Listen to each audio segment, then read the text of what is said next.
Welcome to this week's episode of This Week in Diaspora History on the Jewish Diaspora Report. Let's get started.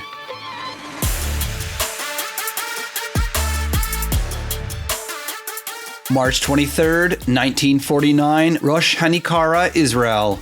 Israel and Lebanon signed an armistice agreement. The negotiations took place on the Israel-Lebanon frontier. There were few problems in negotiations, progress was rapid, and on the 23rd of March, an agreement was signed. It ratified the international border between the former Palestine and Lebanon as the armistice line. Israeli forces withdrew from a number of Lebanese villages that were seized during the operations in 1948.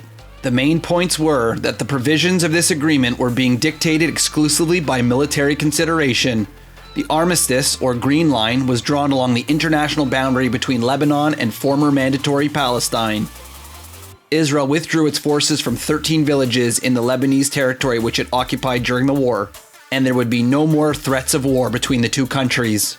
Unfortunately, this agreement between countries is not respected by terrorist organizations that operate from southern Lebanon. Conflict between these terrorist organizations in southern Lebanon and Israel continue to this very day.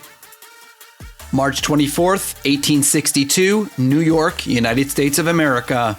The Purim Association of the City of New York was organized for the purpose of arranging annual Purim balls. In the January 13, 1860 issue of the Jewish Messenger, Mayor Isaac submitted an editorial which stated that Purim should be selected as a fancy dress ball and proceeds should be donated to charity. Although the Purim Association was founded by Jews, people of all faiths could be invited. Over the years, the association raised approximately $180,000 for over 25 educational and religious organizations. This display of high society entertainment with a philanthropic emphasis had a positive effect on the attitudes of both Jews and non-Jews towards American Judaism. The annual Purim balls of the association were incredibly successful. The first ball sold 1,300 tickets at $5 each and set a standard for all the balls to follow. Successive balls were held in such noteworthy places as the Metropolitan Opera House, Madison Square Garden, and Carnegie Music Hall.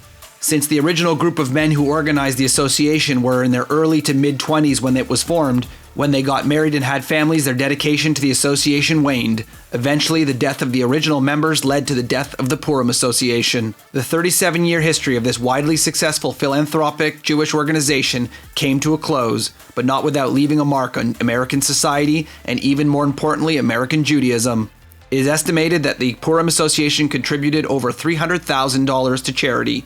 But the amount it contributed renewed the respectability of Jews and reaffirmed their ability to be accepted as productive members of society. This cannot be measured. March 25th, 1911, Kiev, Russia. The discovery of a mutilated body of Andrei Yashinsky near Kiev, Russia led to the infamous trial of Mendel Baylis on ritual murder charges. On March 20th, 1911, the mutilated body of Andrei Yashinsky, a 12-year-old boy, was discovered in a cave on the outskirts of Kiev. At the funeral, leaflets circulating the blood libel were distributed by members of the reactionary Black Hundred Group, also known as the Union of Russian People. Meanwhile, the police investigation traced the murder to a gang of thieves associated with a woman, Vera Chibierek, notorious for criminal dealings.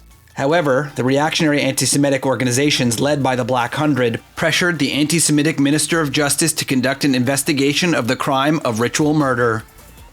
Accordingly, the Chief District Attorney of Kiev disregarded the police information and instead looked for a Jew on whom to blame the crime, through whom the entire Jewish people could be publicly indicted.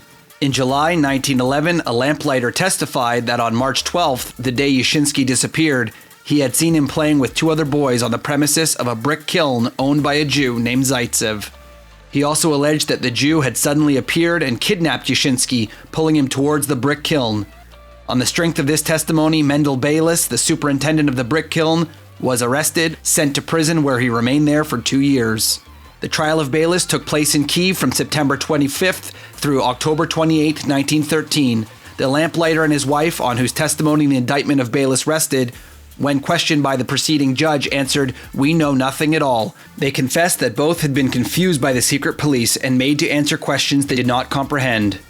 Two Russian professors of high standing spoke on behalf of the defense in praise of Jewish values and exposed the falsity of the ritual murder hypothesis. The jury, composed of simple Russian peasants, after several hours of deliberation, unanimously declared Baylis not guilty. Baylis, who had remained in danger of revenge by the Black Hundred, left Russia with